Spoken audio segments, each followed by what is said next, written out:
So if there was any question of which is the best max cushion sneaker or the most comfortable sneaker from Asics, this would probably not be in the running. This is the Nimbus 24. However, they have decided to revamp the Nimbus line, and it's pretty much unrecognizable what they have in the new version. So this is a new pair of the Nimbus 25, or the Gel Nimbus 25, and dudes, they decided to make it known that this is going to be a max cushion contender for 2023. I've been wearing these the last couple of days, and I have some thoughts about these sneakers right here, so let's go ahead and get right in. So this is a Gel Nimbus 25, as I mentioned, and the retail on this is $160. I would say that the fit is true to size. I got a 9.5, I'm a true 9.5, and I absolutely love it. Same as the previous model. Some words from what Asics says about their product. The Gel Nimbus 25 shoes help you feel like you're landing on clouds. This neutral trainer is revamped with new materials that create a softer and smoother running experience. A soft engineered knit upper comfortably wraps your foot while supplying advanced ventilation. Its updated knit collar construction provides better flexibility and extends around the ankle for a more luxurious fit and feel. The midsole is packed with the most cushioning that the series has offered to date.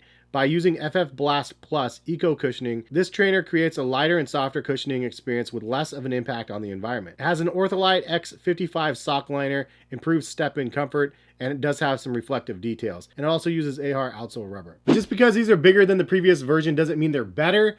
Well, it depends on you as an individual and what you like on your feet. Personally, for me, there's no competition. This is a far superior version of this model than the previous. And I gotta say, the previous version I was super geeked up about as well. It was the first time I tried out FF Blast Plus, which is much different than FF Blast or just regular FF. For those that have never tried Flight Foam, it's not the same as Fresh Foam. Fresh Foam is New Balance, and the Fresh Foam X is New Balance as well, which is extremely good stuff as well. But comparative to what they have with FF Blast Plus, the FF Blast Plus is softer and it is more responsive. It's more in line with Fuel Cell from New Balance's side, for those that are keeping track. This also does feature pure gel in the midsole of the shoe, which it does say prominently right here on the side of the shoe. So for the people that look at the shoe and go, what?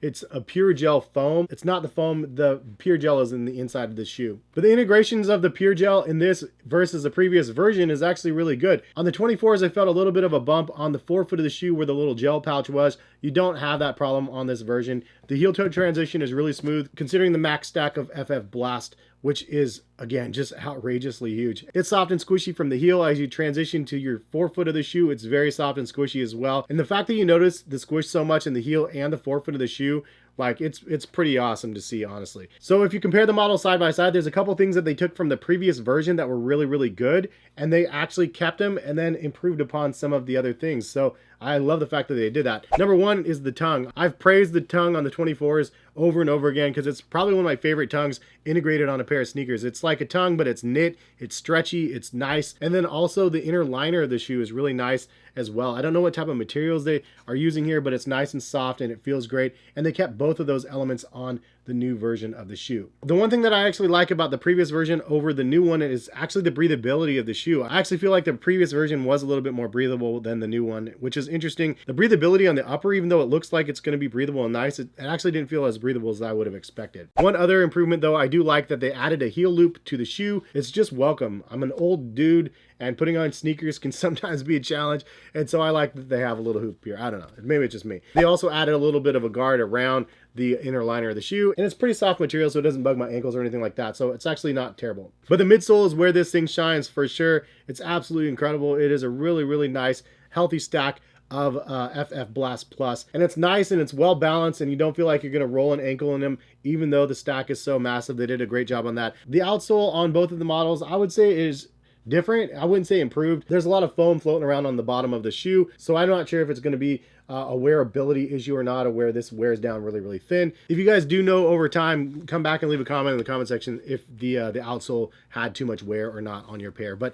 overall, it's decent. It's not the best. As for some metrics, I would say the overall stability on the previous version, because it is a lower stack of foam, it's actually quite stable. I would give it like an 8 out of 10. The 25s though, I would only give like probably like a 7.8 out of 10. It's stable feeling for what it is, but it's not as stable as the previous. Also for breathability, as I mentioned, I would give the edge to the previous version, and that would be like an 8 out of 10. The 25s I would give probably like a 7 out of 10. Traction, same thing on both of them, probably like a 7 out of 10. It's not the most traction for sure. The comfort rating though is where everything shines on the new pair. I would give the previous version like maybe like an 8 out of 10, but the new version's like a 9.5 out of 10. It's incredible. The midsole is really, really good. So if you had to choose between either of the shoes, honestly, my money's gonna go towards the newest version. I like max cushion though, The previous one is not really a max cushion contender. This one absolutely is though. This one's going to give like the Invincible run from Nike a run for their money. If you want, I can do a comparison video between these and some of the other max cushion giants out there, like the Invincible Run 3 and the New Balance Fuel Cell Super Comp trainers. Those are amazing as well. And then also the More V4s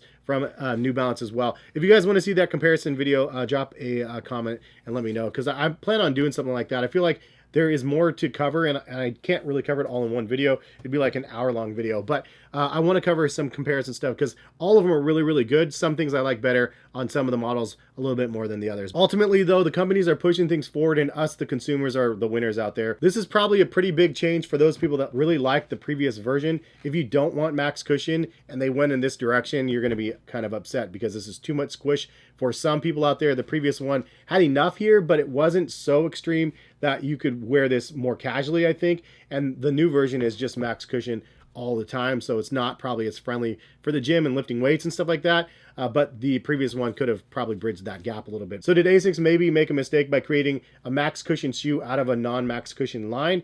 I'm not really sure. Honestly, it's one of those things that you guys maybe that have been buying Asics for years and years would have more information on. I've only started buying from the previous version. I haven't had the 23s or previous before that, because this 24s were supposed to be a big improvement from the 23s by using the FF Blast Plus, which is much softer than the previous materials out there. Now they went max cushion FF Blast Plus. I love it, but I don't think it's going to fit all of the people's needs for those people that don't want the soft, squishy goodness of this shoe and what it offers. But that's my 2 cents though. If you guys want to buy a pair of them, I have a couple links in the description of the video. One to Asics, another one to Dick's, and if Champs ever gets them, or Foot Locker, I'll link them out there as well. I do get a little bit of a kickback if you guys do use my links. It's always greatly appreciated, and it does help support my channel. If you guys do want to support my channel, drop a like and then subscribe to the channel as well. I've been making sneaker videos on YouTube for like over 10 years, and I've really enjoyed like diving into the comfort sneaker side of things. Even though these are running sneakers by trade, I like the comfort of them, and these are great for casual. But have a good rest of the day. Hopefully you guys enjoyed the video, and appreciate y'all for stopping in and watching. All right, peace guys.